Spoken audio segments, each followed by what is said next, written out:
राष्ट्रिय कूटनीतिमा देउबा सफल भए पनि अन्तर्राष्ट्रिय कूटनीतिमा देउबा साह्रै असफल छन् भनिदिन्छन् नि त। होइन, अब मर्निङ सोज द डे भनेको अहिलेको अन्तर्राष्ट्रिय अवस्थामा जुन परिस्थिति छ, तपाईँको ठाउँ ठाउँको वार, ठाउँ ठाउँको ग्रुपिजम, यो सब चिज भएको बेलामा र एमसिसीलाई भिन्दै तरिकाले अगाडि लगेको कुरामा चाहिँ यो सरकार सक्सेसफुल भयो। तपाईँहरू राज्य सञ्चालन गर्ने भन्नुहुन्छ, कसैको निर्देशनमा चल्नुहुन्छ, देश र जनताको भलो गर्ने काम गर्नुहुन्न क्या? आरोप यहाँहरूलाई यो लाग्छ?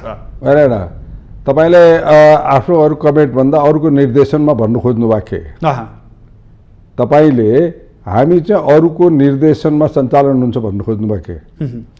हामी स्वाभिमानी छौँ, अखण्डताको कुरा गर्छौँ, राष्ट्रियताको कुरा गर्छौँ, त्यस कारण हामी चाहिँ यो अर्काको निर्देशनमा चल्नु खोजेको छैन।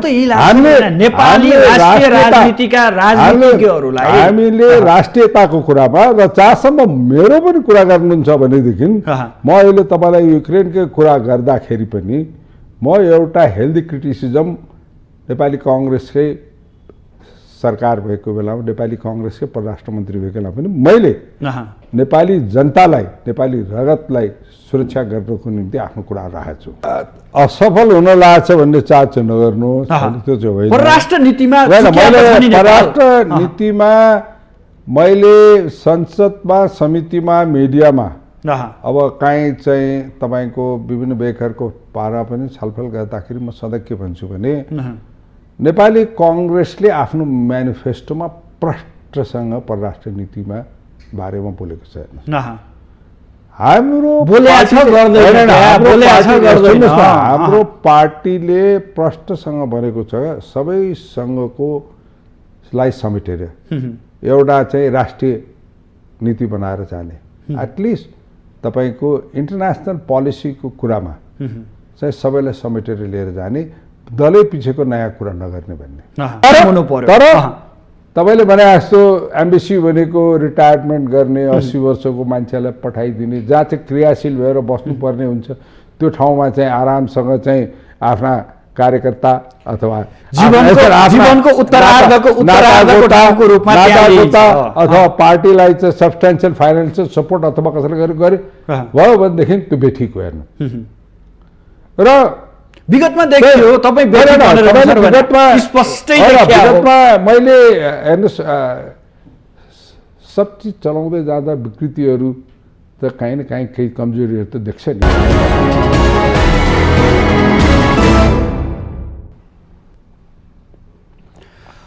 आदरणीय दर्शकबिन नमस्कार। आजको सन्दर्भ कार्यक्रममा यहाँहरूलाई हार्दिक स्वागत छ। म सुदर्शन आचार्य। दर्शकबिन, लामो समयको रस्साकसी र विभिन्न विवादका बीच 12 बुँदे व्याख्यात्मक टिप्पणी सहित एमसिसी संसदबाट अनुमोदन भयो। यो प्रसङ्गले एक किसिमको सेफ ल्यान्डिङ लिइसक्यो र अबको राजनीति र सरकारका गतिविधि प्रधान न्यायाधीशको महाभियोगतर्फ केन्द्रित भयो।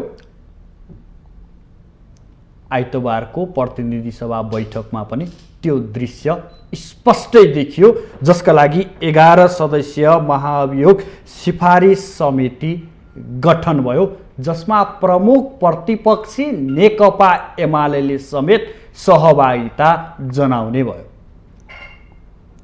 एकातर्फ रोस्टममा उभिएर विरोध गरेको एमाले अन्ततोगत महाभियोगमा सामेल हुने भयो, समितिमा रहने भयो। अर्कोतर्फ स्थानीय निर्वाचनको कुरा छ, आगामी वैशाख 30 गते।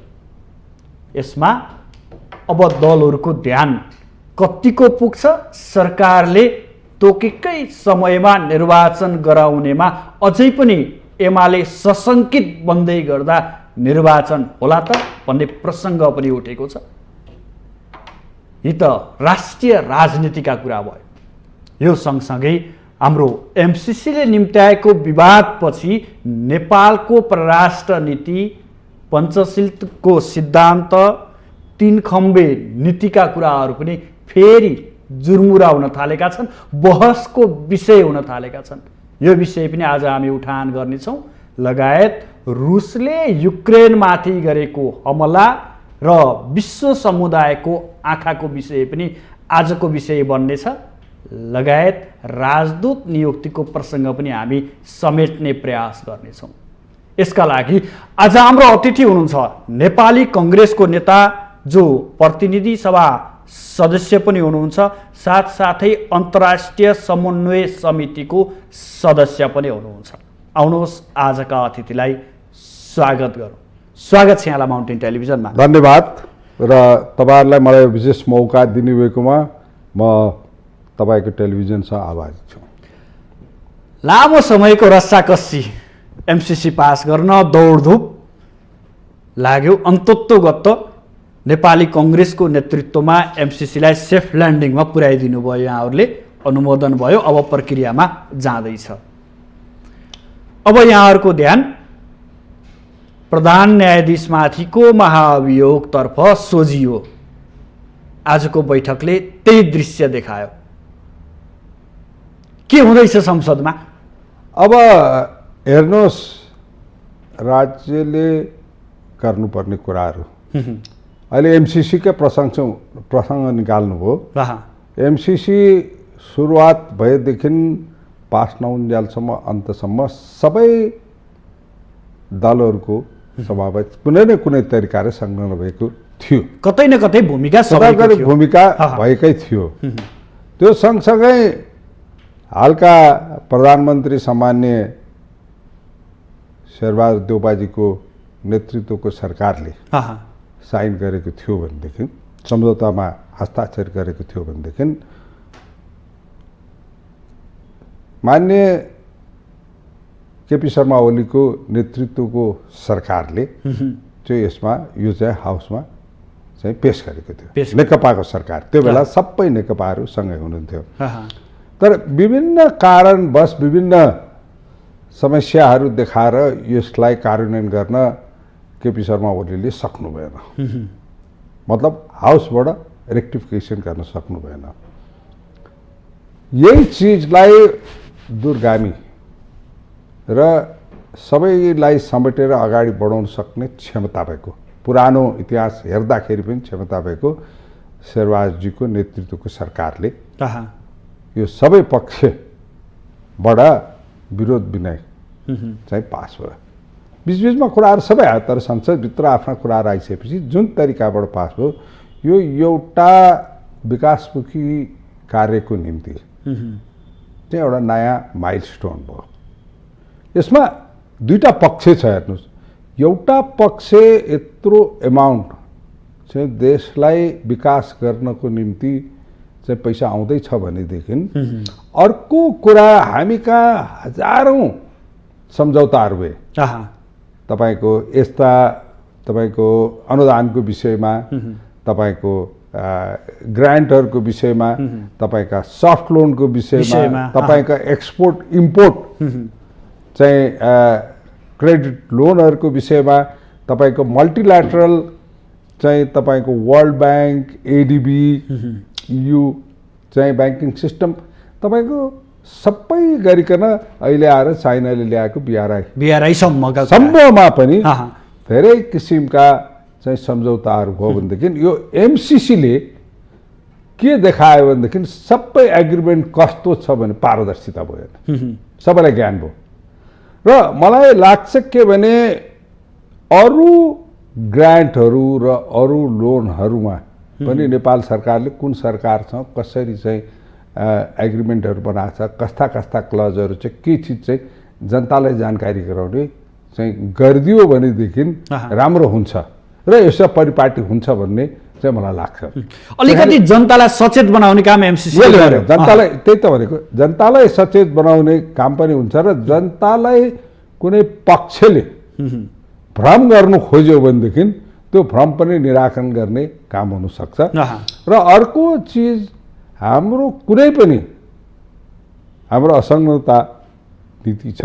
हामी चाहिँ सार्वभौमिक सत्ता भएको देशको कुनै पनि देशसँग हामीले चाहिँ कुनै पनि लोन लिन खोज्यौँ, कुनै पनि सहायता लिन खोज्यौँ, खोज्यौँ, कुनै पनि देशबाट चाहिँ हामीले हात हतियार किन्न खोज्यौँ भनेदेखि अर्को देशको टाउको दुखाइ हुने काम चाहिँ गर्नु हुँदैन भन्ने पनि यसले देखायो।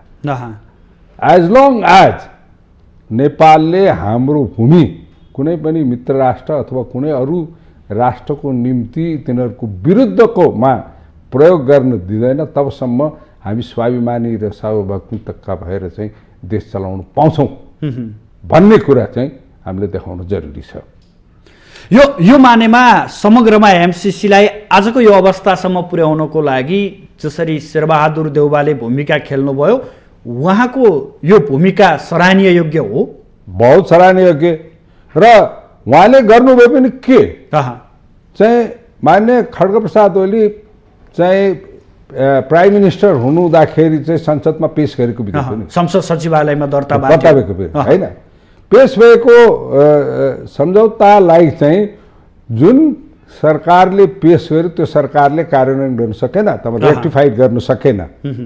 उहाँको आफ्नै पार्टीभित्र चाहिँ यसबारेमा धेरै विवेक गएको हुनाले उहाँको त्यत्रो ठुलो चाहिँ पार्टी नियरली 2/3 मेजोरिटी भएको सरकारले पनि गर्नु नसक्दाखेरि विवेकपूर्वक राष्ट्रिय हित र राष्ट्रका सबै पक्षलाई मेजोरिटी पक्षलाई चाहिँ चित्त बुझाएर चाहिँ शेरबहादुरजीले चाहिँ यो विधेयक चाहिँ शेरबहादुरजीको नेतृत्व भएको सरकारले चाहिँ यो विधेयक पास। तर राष्ट्रिय कूटनीतिमा देउबा सफल भए पनि अन्तर्राष्ट्रिय कूटनीतिमा देउबा साह्रै असफल छन् भनिदिन्छन् नि त। होइन, अब मर्निङ सोज द डे भनेको अहिलेको अन्तर्राष्ट्रिय अवस्थामा जुन परिस्थिति छ, तपाईँको ठाउँ ठाउँको वार, ठाउँ ठाउँको ग्रुपिजम, यो सब चिज भएको बेलामा र एमसीसीलाई भिन्दै तरिकाले अगाडि लगेको कुरामा चाहिँ यो सरकार सक्सेसफुल भयो। यो सरकारको यो एमसीसी सम्बन्धी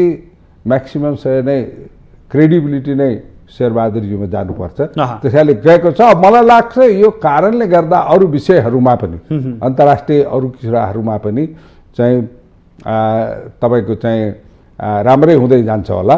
अहिले फर एन एक्जाम्पल भर्खर चाहिँ तपाईँको रसिया र युक्रेनियनको वारको कुरामा नेपाल सरकारले राष्ट्रसँग आफ्नो धारणा राखेको छ। युक्रेनको पक्षमा नेपाल उभिएको होइन, नेपालले कुन पक्षमा भन्ने होइन, हामी असंलग्न चाहिँ अन्तर्राष्ट्रिय हाम्रो परराष्ट्र नीति हो। असंलग्न परराष्ट्र नीति अन्तर्गत कोही माछे थिचोमिचो गर्नु भएन, ठुलो माछाले सानो माछा खानु खोज्नु भएन र सबै चाहिँ जनताको हक हित र बाँच्न पाउने अधिकारको कुरा छ। त्यो सँगसँगै चाहिँ तपाईँलाई कसैले पनि आफ्नो नीतिहरूको कुरामा हस्तक्षेप गर्नु हुँदैन भन्ने कुरा। तपाईँले यसो भन्नुहुन्छ भारत मौन बस्यो, चीन विपक्षमा गयो, नेपाललाई हतारो किन भयो भन्ने प्रश्न गरिदिइरहेछन् अहिले। हेर्नुहोस्, तपाईँले यो भन्दा म तपाईँलाई 1960 को 2015 सालको नेपालको बीपी कोइरालाले लिनुभएको परराष्ट्र नीतिको कुरा म बताउँछु। त्यो बेलामा इजरायलसँग कसले चाहिँ द्वैत सम्बन्ध राख्नु खोजेको थियो भन्नुहोस्? कतिवटा बिग कन्ट्रिजले राख्नु खोजेको थियो, तर नेपालले राख्यो। नेपालले त इजरायलसँग द्वैत सम्बन्ध राख्यो भन्नुहोस् त। नेपालले सदैव चाइनासँग वान चाइना पोलिसी गर्यो हो, वान चाइना पोलिसी गर्यो भनिसकेपछि ताइवानको कुरा गरौँ अथवा टिबेटको कुरा गरौँ, जे कुरा गर्दाखेरि नेपालले आफ्नो स्ट्यान्ड लिएर बस्यो, यो वान चाइना पोलिसी हो, हामी यसमा यताउता गर्दैनौँ भन्ने भनिसकेपछि हामीले जुन कुराहरू चाहिँ आफ्नो इतिहासको उसमा हेर्दाखेरि जुन देखेको छौँ त्यो अनुसारले यो पनि एकदम चाहिँ एउटा विवेकपूर्ण हिसाबले भोलि हामी पनि जस्तो ठाउँमा देशमा छौँ, भोलि हामी माथि पनि कुनै आक्रमण हुन सक्ला, के हुन सक्ला, हाम्रो भूमि पनि कसैले चाहिँ दुरुपयोग गर्नु खोज्ला भन्ने चिजमा चाहिँ हामी होसियार हुन साथ हुनु। उसो भए देउबाले युक्रेनको समर्थन गर्नु, वर्तमान सरकारले युक्रेनको समर्थनमा बोल्नु आजको दिनमा सही हो? एकदम करेक्ट हो, एकदम करेक्ट हो। खालि युक्रेनको विश्व शक्तिका- अहिले युक्रेनको सम्बन्धमा म के भन्न चाहन्छु भने अहिले युक्रेनमा हाम्रो नेपाली दाजुभाइ दिदीबहिनीहरू धेरै फस्नुभयो होइन। हामीसँग त्यो डाटै भएन। अब हामी कहाँ स्टुडेन्टहरूको पनि नेपाल सरकारसँग पट्टै दाता भन्यो। सुरुमा चाहिँ 34 परिवार छ भन्यो, 134 जना चाहिँ स्टुडेन्ट छ भन्यो। अहिले 200 अहिले आएर कसैले 4000 भन्छन्, कसैले 3000 भन्छन्।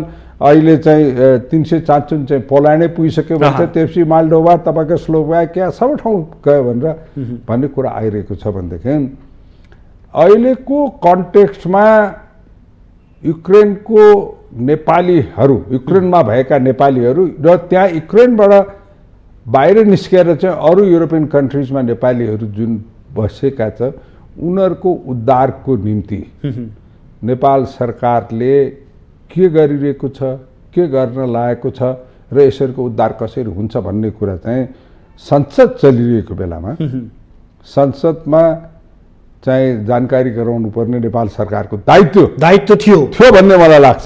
त्यो चिज नगरेकोमा चाहिँ अलि मलाई चित्त बुझेको छैन। तर पोल्यान्डमा म्याक्सिमम चाहिँ नेपालीहरू पुगिसक्नु भएको कारणले गर्दाखेरि अहिले नेपालको राजदूत जर्मनीमा आवासीय राजदूत चाहिँ पोल्यान्डमै बसेर चाहिँ उद्धारको कार्यमा सहयोग गरिरहनु भएको छ भन्ने चाहिँ सुन्न आएको छ। त्यो राम्रो कार्य हो। तर यथाशक्य पहल चाहिँ नेपालले गरेको छैन, वर्तमान सरकारले गरेको छैन। मैले मेरो भनाइ चाहिँ कस्तो भनेदेखि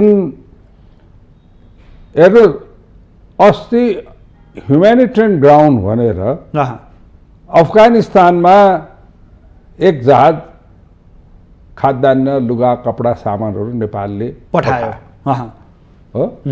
हाम्रो पोलिसीको कुरा भन्छु, यतातिर ह्युम्यानिटेरियन ग्राउन्डमा गयो जहाँसँग हाम्रो तालिबानलाई हामीले चाहिँ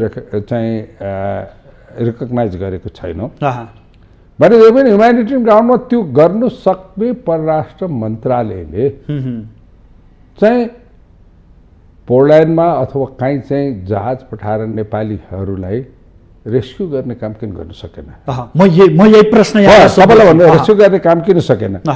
इन्डियाले गरिसक्यो होइन? अन्य देशहरूले हाम्रो संसदमा अथवा समितिमा हाम्रो प्रतिपक्षका नेताहरूले सम्बन्धी किन बोल्न सकेन? यो कुरा आउँछ क्या। नेपाली जनताको निम्ति, नेपाली रगतको मा भएका नेपालीहरूको निम्ति रेस्क्यु गर्नको निम्ति किन सकेन? इन्डियाले यो सम्बन्धीमा कति पटक चाहिँ क्याबिनेटमा छलफल गरे, मिनिस्टर्सहरूलाई चाहिँ एसाइन गरे ठाउँ ठाउँमा। अहिले इन्डियन पपुलेसन थुप्रो पनि छ। तपाईँहरूको ध्यान त यहाँ कहाँ पुगेको छ र महाभियोग लाग्नेतिर पसिसक्नु आज तपाईँले यो कार्य राज्य सञ्चालन गर्दा सबै किसिमका कार्यहरू हुन्छ हो। आज तपाईँको माउन्टेन टेलिभिजनमा हामी छौँ, खालि एउटा मात्र प्रोग्राम तपाईँले मसँग इन्टरभ्यू लिने तपाईँको मात्र प्रोग्राम त होइन नि आचार्यजी। त्यो त थुप्रै कामहरू छन् नि। त्यहाँदेखि त्यस्तै चाहिँ हामीले आफ्नो परराष्ट्रले गर्नुपर्ने कुराहरू सबैमा चाहिँ के कति चाहिँ कस्तोसम्म गरिरहेको छ भन्ने कुराहरूमा चाहिँ हाम्रो चाहिँ कुराहरू आउँछ र जुन चाहिँ एउटा बौद्धिकता पुऱ्याएर जुन प्रधानमन्त्रीज्यूले कति राम्रोसँग एकातिर एमसीसी पास गराउन सक्नुभयो भने अरू चाहिँ भाखार पुर्याउनुको निम्ति आजसम्म यो बारेमा राम्रोसँग गर्न सकेको छैन। यहाँले पनि स्वीकार्नु भएको छैन। मेरो भनाइ चाहिँ स्वीकार्ने भन्दा पनि मेरो भनाइ चाहिँ we have to motivate, we have to suggest foreign ministry to act. अब म अहिले सुन्दैछु कि परराष्ट्र मन्त्री चाहिँ एउटा मिटिङको निम्ति चाहिँ टर्की जाँदै हुनुहुन्छ होइन। एउटा रिकर्डिङ डिप्लोमेसी भन्ने चाहिँ विभिन्न प्रोग्राममा जाँदै हुनुहुन्छ भने म त सल्लाह दिन चाहन्छु तपाईँकै टेलिभिजन मार्फत उहाँ 2 दिनको लागि पोल्यान्ड जानुहोस् होइन। नेपालीहरूको हौसला बढाउनुहोस्। त्यहाँ नेपालीहरूलाई रेस्क्यु गर्न बसेका अरू दाजुभाइहरूको चाहिँ रेस्क्यु हौसला बढाउनुहोस् बनाएर चाहिँ उनीहरूलाई कसरी कुन आधारले हुन्छ कि नेपालबाट प्लेन पठाएर हुन्छ कि इन्डियाको प्लेनहरूमा चाहिँ एडजस्ट गराएर हुन्छ कि अरू युरोप मुलुकहरूमा चाहिँ जहाँ तपाईँले सजिलोसँग हुन्छ जर्मनी जानु सक्छ कि पोर्चुगल जानु सक्छ कि स्पेन जानु सक्छ, यो सबै चिजको व्यवस्था गर्न चाहिँ नेपालले त्यता ध्यान पटक्कै भएन। तर तपाईँहरू त महाभियोगतर्फ पसिसक्नुभयो। आजको दिनमा संसदमा कति धेरै विधेयकहरू अल्पत्रै अवस्थामा छन्, यतातर्फ पटक्कै ध्यान छैन क्या। तपाईँहरू राज्य सञ्चालन गर्ने भन्नुहुन्छ, कसैको निर्देशनमा चल्नुहुन्छ, देश र जनताको भलो गर्ने काम गर्नुहुन्न क्या। आरोप यहाँहरूलाई यो लाग्छ? हेरेन, तपाईँले आफ्नो अरू कमेन्ट भन्दा अरूको निर्देशनमा भन्नु खोज्नु भएको के? तपाईँले हामी चाहिँ अरूको निर्देशनमा सञ्चालन हुन्छ भन्नु खोज्नु भएको के? हामी स्वाभिमानी छौँ, अखण्डताको कुरा गर्छौँ, राष्ट्रियताको कुरा गर्छौँ। त्यस कारण हामी चाहिँ यो अर्काको निर्देशनमा चल्नु खोजेको छैन। हामीले राष्ट्रियताको कुरामा र जहाँसम्म मेरो पनि कुरा गर्नुहुन्छ भनेदेखि म अहिले तपाईँलाई युक्रेनकै कुरा गर्दाखेरि पनि म एउटा हेल्दी क्रिटिसिजम नेपाली काङ्ग्रेसकै सरकार भएको बेलामा, नेपाली काङ्ग्रेसकै परराष्ट्र मन्त्री भएको बेलामा पनि मैले नेपाली जनतालाई, नेपाली रगतलाई सुरक्षा गर्नको निम्ति आफ्नो कुरा राखेको छु। ल, यो पार्टमा यो भयो। अब यहाँसम्म यहाँले महाअभियोग लगाए, महाअभियोग र संविधानको व्यवस्था अनुसार चाहिँ यो महाअभियोगको चाहिँ सबै कुरालाई स्टडी गरेर सिफारिस गर्नुपर्ने एउटा कमिटीको आवश्यकता, त्यो समितिको कुरा आज व्यवस्था भयो। किनभनेदेखि पहिला नेसनल प्रायोरिटी हाम्रो एमसिसी थियो। अब एमसिसीको कुरा सिद्धिसकेपछि अरू विधेयकहरू धेरै हुँदाखेरि पनि यो महाअभियोगको कुरा आएको थियो र यो महाअभियोगको कुराको निम्ति चाहिँ अहिले आज चाहिँ एउटा समिति बन्यो। बहुत ठुलो उपलब्धि हो।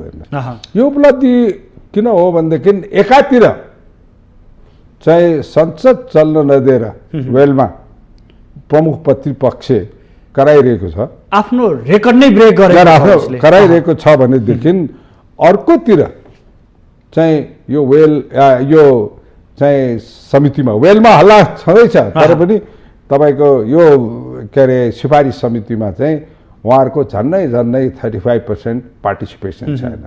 35% पार्टिसिपेसन छ भन्नुको मतलब यो सरकारले सबैलाई समेटेर लिएर जान्छ। यो सरकारले मेजर कुराहरू चाहिँ एउटा सर्वपक्षीय सर्वदलीय अन्डरस्ट्यान्डिङबाट गर्नु सक्छ र यो सरकारले सर्वदलीय पक्षबाट गर्नु खोजेको कुरालाई चाहिँ प्रतिपक्षको पनि चाहिँ सहयोग हुन्छ र सहमति हुन्छ। एमाले घुमाउरो पारामा संसद अवरुद्ध हटाउन खोजे हो। अवरुद्ध भन्नु चाहिँ म मान्दिनँ, किनभनेदेखि सांसदहरू डेली संसद आइरहे नै भएको छ, संसदहरू डेली हाजिरी नै भइरहेको छ। संसदमा चाहिँ तपाईँको एमाले नेताले समय मागेर एमसिसीको बारेमा बोल्नु भएको छ। तपाईँको संसदले जब चाहिँ एमसिसी पास गर्दाखेरि चाहिँ एमालेको कतै विरोध छैन र संसद बाहिरको जुन स्टेटमेन्टहरू आइरहेको छ त्यसमा हेर्दाखेरि सबै समर्थनै छ। भनिसकेपछि आफ्ना केही कुराहरू लिएर आफ्ना पुरानाहरूलाई एउटा इगोको स्टाफले लिइकन चाहिँ तपाईँको यो वेलमा हल्ला गर्ने कुरा छ भने अर्कोतिर यो सरकारलाई आफ्नो काम चाहिँ गरिराख भन्ने कुरा चाहिँ एमाले गरिरहेको म देख्छु। त्यसको एक्जाम्पल यो के हो भनेदेखि यो सिफारिस समितिमा चाहिँ उहाँहरूको चाहिँ सहभागिता हुनु भने त्यसलाई मौन समर्थनको रूपमा यहाँले अब त्यो सहभागितालाई म समर्थन र विमोचन कुरा त गर्दिनँ, तर सञ्चालन संसदका क्रियाकलापलाई सञ्चालनको निम्ति चाहिँ सहयोग भएको कुरालाई बोलिन्छु। धेरै विधेयकहरू छन् क्या, महत्त्वपूर्ण विधेयकहरू छन् संसदमा पेश हुनुपर्ने, छलफल हुनुपर्ने, पास हुनुपर्ने। त्यतातर्फ ध्यान गएन, यहाँहरूले घचघचाउने काम पनि गर्नु भएको छैन, के गरिरहनु भएको? यसमा म के भन्छु भने शेरबहादुरजीको सरकार आइसकेपछि यो व्हाइट पेपर गर्दाखेरि प्रष्टसँग भनेको थियो कि यो सदन चाहिँ यो सेसनबाट चाहिँ 30वटा विधेयक चाहिँ अप्रुभ गर्छ भन्छ। त्यो सँगसँगै तपाईँको 8वटा सन्धि र सम्झौताहरू एउटा पास हो मेन। अब 7वटा बाँकी छ सन्धि तपाईँको पेस भइसकेको भनेदेखि तपाईँको 8-9वटा चाहिँ मलाई लाग्छ, एक्ज्याक्ट नम्बर त थाहा छैन, 8-9वटा विधेयक चाहिँ तपाईँको राष्ट्रिय सभाले पास गरेर प्रतिनिधि सभामा आएको छ, त्यो पास गर्ने छलफल गर्ने छ। यो चिजहरूको निम्ति मलाई लाग्छ अब बाटो खुल्छ र बटाबट विधेयकहरू चाहिँ छलफल हुनुपर्छ भन्ने छ। मेरो पनि व्यक्तिगत रूपमा म सधैँ भन्छु कि आइसकेका विधेयकहरू विकास निर्माणका कुराहरूमा भएका चिजहरू, सङ्गठनको विकासको निम्ति हुनुपर्नेहरू, तपाईँको नागरिक विधेयकहरू जस्तो कुराहरू, यो सबै विधेयकहरू चाहिँ तपाईँको चाहिँ छिटो चाहिँ संसदमा भन्नुहोस् न। मलाई लाग्छ विधेयकहरू पास गर्नको निम्ति प्रमुख प्रतिपक्ष दलको कोही विरोध छैन, किनभने मोस्ट अफ द विधेयक उहाँहरूले नै पेश गरे हो नि। त्यस कारण यो बारेमा अरू पार्टीहरूले छलफल गर्छन् र छिटो पास गर्न सक्छन्। अब उहाँहरू त वेलमा कराउँदै गर्नुहुन्छ हेर्नु, त्यो विधेयकको चिज भनिसकेपछि त्यो कारणले गर्दाखेरि मलाई लाग्छ यो सरकारले चाहिँ जतिसक्यो त्यति छिटो दिनको 7, 8, 5 जति हुन्छ विधेयकहरू फटाफट पेश गर्नुपर्छ भन्ने चाहिँ मेरो अनुरोध छ। यहाँले भन्नुभयो उहाँहरू कराउँदै गर्नुहुन्छ तर समर्थन पनि कता कता घुमाउरो पारामा गर्नु भएको छ भन्दै गर्दा उहाँहरूलाई त्यो ठाउँमा गएर विरोध गर्ने वातावरण नबनाउने पनि त सरकार हो नि। सरकारले केही गर्न सकेन नि त, यतिका धेरै दिन भइसक्यो। अब हेर्नु, तपाईँले डिमान्ड गर्दा भोलि तपाईँहरूले म्यानेजमेन्टको एगेन्स्टमा कुनै चिज चाहिँ डिमान्ड गर्नुभयो यो त यही संस्थामा, तर जुन चिज तपाईँ डिमान्ड गर्नुहुन्छ कार्यान्वयन हुन सक्ने र जुन चिज चाहिँ कार्यान्वयन भयो भने रिजल्ट राम्रो आउने भन्ने तपाईँको डिमान्ड छ भने त्यसलाई कार्यान्वयन हुन्छ। तर कार्यान्वयन हुन सक्ने भने कराउँदै गर्छ। अहिले तपाईँहरू हामी छलफल गर्दा भन्छ नि कहाँ कराउँदै गर्छ, पानी सुक्दै गर्छ। तर त्यो स्टेपमा भएको हुनाले अहिले चाहिँ राष्ट्रिय हित र राष्ट्रिय विकासको निम्ति नगरी नहुने विधेयकहरू थुप्रो छन् पास। उसो भए एमालेले अनावश्यक बखेडा मात्रै झिक्या हो जो समाधान गर्ने जहाँसम्म बाटो छैन, होइन जहाँसम्म यतिका लामो समयसम्म चाहिँ तपाईँको संसदमा विरोध गरेर बस्ने तर संसद चल्नु पनि दिने र अहिले तपाईँको कतिपय विधेयकहरू तपाईँको यही तपाईँको सम्झौता एमसिसीको बारेमा चाहिँ पार्टिसिपेसन जस्तो मेरो अन्तर्राष्ट्रिय समन्वय समितिमा चाहिँ यो कुरा आयो। संसदमा आउनुभन्दा अगाडि मेरो अन्तर्राष्ट्रिय समिति कुरामा चाहिँ मान्य भीम रावलजीले यो कुरा निकाल्नुभयो। यो कुरा निकालिसकेपछि त्यहाँ सबै पार्टीका मान्छेहरूले चाहिँ छलफलमा भाग लिए होइन पहिला सुरु नै। अनि मैले के निवेदन गरेँ भनेदेखि चाहिँ यो चाहिँ हाउसमा छलफल गर्नको निम्ति मौका दिनुहोस्, हाउसमा छलफल गरौँ। त्यो पछि यो हाउसमा छलफल पनि भयो। अब हाउसमा छलफल गर्दाखेरि पनि एमालेको मान्य भीम रावलजीहरूले पार्टिसिपेट गर्ने भएको छ। सबैले आफ्ना आफ्ना कुरा प्रेम सुवालजीले गर्ने भएको छ, राजेन्द्र लिङ्गेलजीले पार्टिसिपेट गर्ने भएको छ। भनिसकेपछि तपाईँको सबै पक्षका हेर्नुभयो भनेदेखि इफ यु सी कि सबै पार्टीका मान्छेहरू यसमा पार्टिसिपेट गर्नुभएको छ होइन। अब कुन नेताको इन्ट्रेस्टमा गर्यो गरेन त्योसँग मतलब होइन। हाउसमा पार्टिसिपेट गर्ने भनेको सांसदहरू र सांसदहरू भनेको दलको नेतृत्व गर्नेहरू होइन। त्यो नेतृत्व गरेर आएको चिजलाई छलफल भएको चिजलाई मेजोरिटीले त पास गर्छ होइन। हिजो प्रमुख प्रतिपक्ष एमाले चाहिँ सरकार भनेको पा चाहिँ सरकारमा रहँदाखेरि कतिपय विधेयकमा हामीले पनि विरोध गऱ्यौँ, कतिपय निर्णयहरूमा हामीले पनि विरोध गऱ्यौँ। तर संविधानको मर्मअनुसार संविधानको कुराअनुसार तपाईँको जुन कुराहरूमा चाहिँ मेजोरिटीले पास गरिसकेपछि त्यो सबै पास भयो। त्यस कारण अहिलेको कन्टेक्स्टमा पनि के छ भने सबैले पार्टिसिपेट पनि गरे र यो पास पनि भयो। त्यस कारणले गर्दाखेरि जुन चिज एमाले अहिले प्रमुख प्रतिपक्ष दलले वेलमा चाहिँ जुन विरोध गरिरहेको छ त्यो वेल घेरिरहेको छ र वेलमा कराइरहेको छ, यो चिजले डे टु डे काम सरकारको र संसदको काम कार्य गर्नको निम्ति केही अप्ठ्यारो पर्ने छैन। अर्को महत्त्वपूर्ण कुरा के छ भने राजदूतको कुरा पनि छ। यो हाम्रो देशलाई चिनाउने कुरा पनि त्यहाँनिर जोडिन्छ, महत्त्वपूर्ण कुराहरू पनि छ, दुई देश सम्बन्धका कुराहरू पनि त्यहाँ जोडिन्छ। भागभण्डा नमिल्या हो कि यो राजदूत पनि कता कता बरालिएको जस्तो, यो सरकारले कता कता यो बराले जस्तो पनि देखिया छ। यो समस्या कहाँनिर छ यसको? हेर्नुहोस्, मैले देख्दा म जुन समितिमा बस्छु, यो अन्तर्राष्ट्रिय समिति भएपछि यो राजदूतको नियुक्तिको कुरा चाहिँ हामीले धेरै स्टडी गऱ्यौँ। यो भागभण्डाको होइन, यो भागभण्डाको कुरा होइन। मेरो स्टडी गर्दा के देखेँ भने 2075 सालमा चाहिँ नेकपाले चाहिँ तपाईँको एउटा निर्देशिका बनायो। हेर्नुहोस्, राजदूत नियुक्ति सम्बन्धी एउटा निर्देशिका बनायो। निर्देशिका अनुसार उहाँहरूले नै राजदूत पछि नियुक्ति गर्दाखेरि चाहिँ सर्वोच्च अदालतले त्यो राजदूत नियुक्ति गर्न पाउँदैन भनेर भन्यो। त्यो तपाईँहरू सबैलाई थाहा छ। भनेको त्यो निर्देशिका चाहिँ डिफल्ट देखियो होइन हो। त्यसले सबभन्दा पहिला यो सरकारको काम के थियो भनेदेखि त्यो निर्देशिकालाई सच्याउनु पर्ने थिएन। अहिलेको परिस्थिति अनुसार त्यसमा देखेको कमी कमजोरी अनुसार चाहिँ निर्देशिका सच्याउनु पर्ने थियो। त्यो सरकारले आजसम्म परराष्ट्र मन्त्रालयले त्यो कार्य गर्न सकेको छैन। परराष्ट्र मन्त्रालयको कमजोरी देख्नु भएको छ यहाँले? परराष्ट्र मन्त्रालयले गर्न सकेको छैन। किनभने इन्टरनेसनल रिलेसन र इन्टरनेसनल रिप्रेजेन्टेटिभ हाम्रा डेलिगेट्सहरू हो, राजदूतहरू भनेको हाम्रा प्रतिनिधिहरू हो।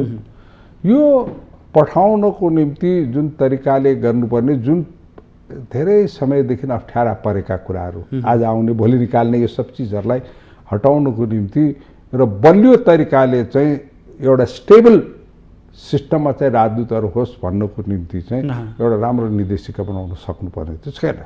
यसमा मैले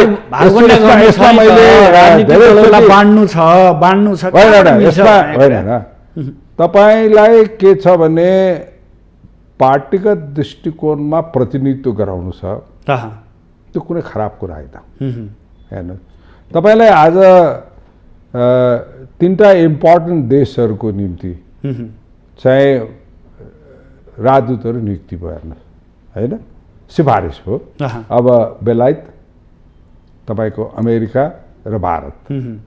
अब बेलायतको त गइ नै सक्नु भएको छ। अब अमेरिकाको एग्रिमो आयो, अब उहाँ जाने नियुक्ति पाउनुभयो, अब जाने तर्कमा भारतको अलि समय लाग्ला। तर के छ भने उहाँहरूको जुनसुकै पार्टीबाट आए पनि अथवा उहाँहरू इन्डिपेन्डेन्ट भएर आए पनि उहाँहरूको एक्सपिरियन्सको कारणले गर्दा र उहाँहरूको क्षमताले गर्दा क्रिटिसिजम पाएन। हुन त पटक पटक पाउनेहरू पनि भए त्यहाँ। तपाईँ यस्ता कुरा गर्नुहुन्छ, कोही निजामतीबाट रिटायर भएका, कोही तपाईँको लेक्चरबाट रिटायर भएका प्राध्यापकहरू आराम गर्ने समय।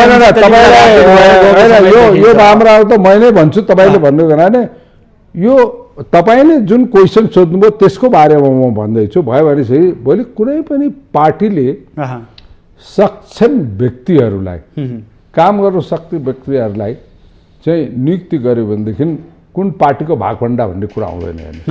व्यक्ति सक्षम हुनु पर्यो। तर तपाईँले भने जस्तो एम्बेसी भनेको रिटायरमेन्ट गर्ने 80 वर्षको मान्छेलाई पठाइदिने, जहाँ चाहिँ क्रियाशील भएर बस्नुपर्ने हुन्छ, त्यो ठाउँमा चाहिँ आरामसँग चाहिँ आफ्ना कार्यकर्ता अथवा जीवनको उत्तरार्धको ठाउँको रूपमा अथवा पार्टीलाई चाहिँ सब्सटेन्सियल फाइनेन्सियल सपोर्ट अथवा कसैले गर्यो भयो भनेदेखि त्यो बेठिक हो हेर्नु। र विगतमा देखियो तपाईँ विगतमा मैले हेर्नुहोस् सब चिज चलाउँदै जाँदा विकृतिहरू त काहीँ न काहीँ केही कमजोरीहरू त देख्छ नि, साइड इफेक्टहरू त सही औषधिमा पनि हुन्छ नि, हुँदैन? भनेपछि चाहिँ हाम्रो मुख्य चाहना चाहिँ पहिला एउटा राम्रो निर्देशिका भइसकेपछि यथाशीघ्र चाहिँ सक्षम व्यक्तिहरूलाई चाहिँ नियुक्ति दिन सक्नु पर्यो।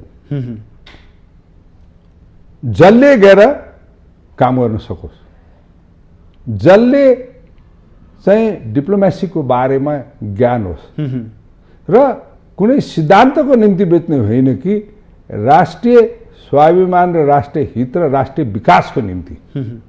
आज आर्थिक विकास देशको निम्ति ठुलो कुरा हो, त्यसको निम्ति चाहिँ काम गर्न सक्ने व्यक्तिहरू होस्। अहिले युक्रेन जस्ता अहिले जुन देखिएका प्रब्लमहरू छ नेपालीहरूलाई परेको, यस्ताहरूमा रेस्क्यु गर्न सक्ने, मेहनत गर्न सक्ने व्यक्तिहरू होस् हैन। तपाईँलाई पटक्कै छैन भन्ने छैन। तपाईँहरूले विगतमा देखिएका कतिपय एम्बेसडर्सहरू मतलब राजदूतहरूले राम्रो काम गर्नुभएको पनि उदाहरणहरू थुप्रो छ हैन।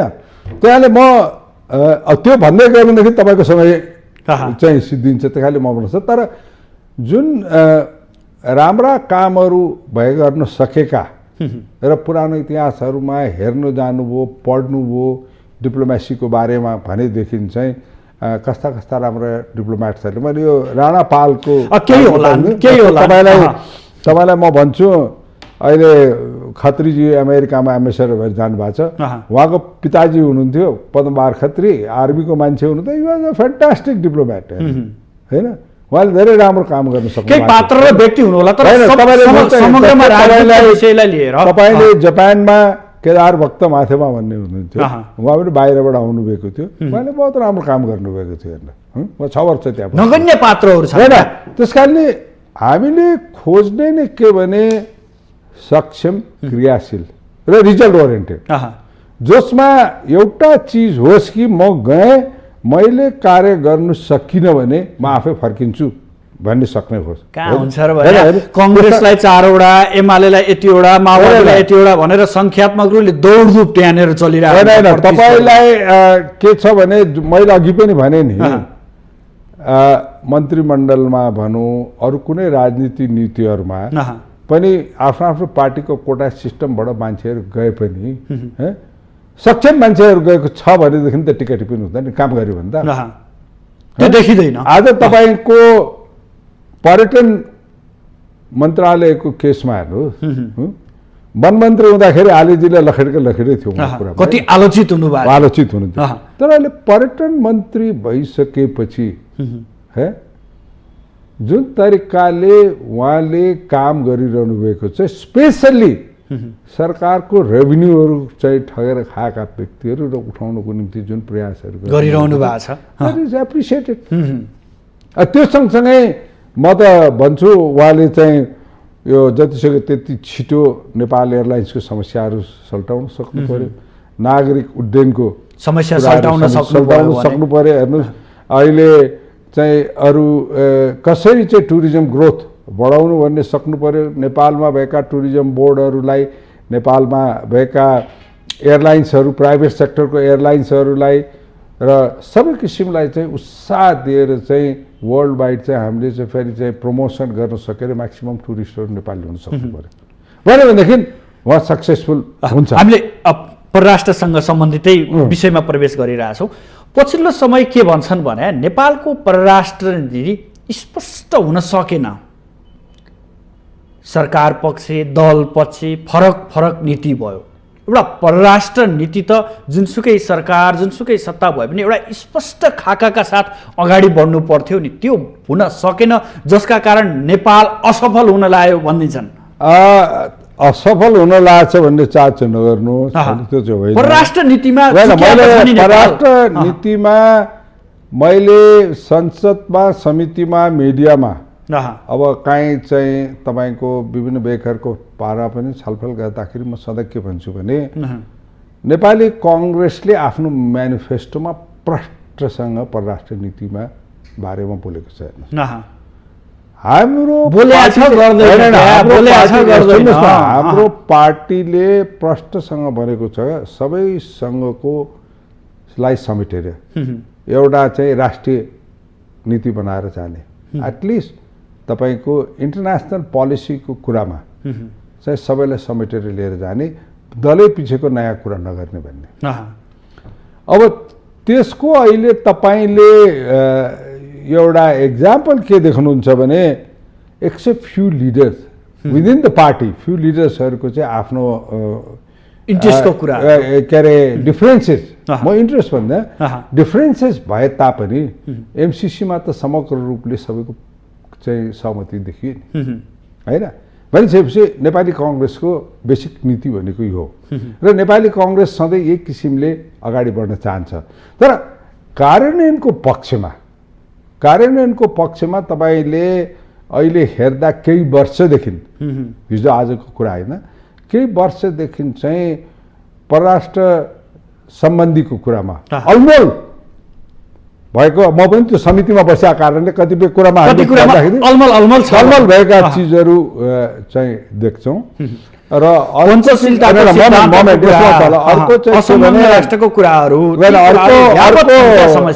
यसमा आचार्यजी अर्को कुरा के छ भने भेरी इम्पोर्टेन्ट, त खालि मैले तपाईँलाई रिफर गरेँ। अर्को कुरा के छ भने हामीले परराष्ट्र नीतिको सम्बन्धी र परराष्ट्रको बारेमा कुरा गर्दाखेरि सबै पक्षलाई हामी छलफल गरेर राख्नुपर्छ, होइन? अब जस्तै मेरो समितिमा हामी कतिचोटि ट्राई गर्छौँ मन्त्रीलाई आउनुहोस् छलफल गरौँ, उहाँ एभोइड गर्नुहुन्छ भने यो चिज चाहिँ अवश्य पनि हामीले रेक्टिफाई गर्दै जानुपर्छ भन्ने चाहिँ मलाई लाग्छ। हामीले चाहिँ यसमा देखेका कमजोरीहरूलाई चाहिँ शिक्षाको रूपमा लिएर चाहिँ अगाडि बढ्दै जानुपर्छ भने म भन्छु। र एम्बेसडर्सहरूको बारेमा जब हामीले कुरा गर्छौँ, अहिले अन्तर्राष्ट्रिय दृष्टिकोणबाट हामी जाँदाखेरि सबै ठाउँमा 3 वर्षका एम्बेसडर्सहरू, हामीका पुरानो सिस्टम 4 वर्षमा खाने, 3 वर्षमा घटाऊ। हाम्रो एम्बेसडर्सहरूको कस्तो छ भने अरू मन्त्रालयहरूमा 58 वर्ष पुगेपछि सबैलाई भाग पुर्याऊ होइन, सबैलाई सुन्नु होइन, 58 वर्ष पुगेपछि खुरुक्क कर्मचारी जति फर्किन्छन्।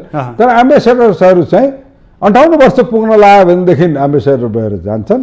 अनि त्यो बिचरा अरू परराष्ट्रका अपकमिङ चाहिँ व्यक्तिहरूले चाहिँ एम्बेसडर पाएको हुँदैन, रिटायर भएर पनि कन्टिन्यू गरिरहेको होइन।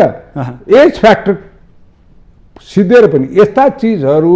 र अर्को कुरा राजनीति नियुक्ति गर्दाखेरि पनि चाहे तपाईँको क्वालिफिकेसनको कुरा हेर्नु, मतलब एजुकेसन क्वालिफिकेसनको, मान्छेको एक्सपिरियन्सको क्वालिफिकेसनको कुरा हुन्छ।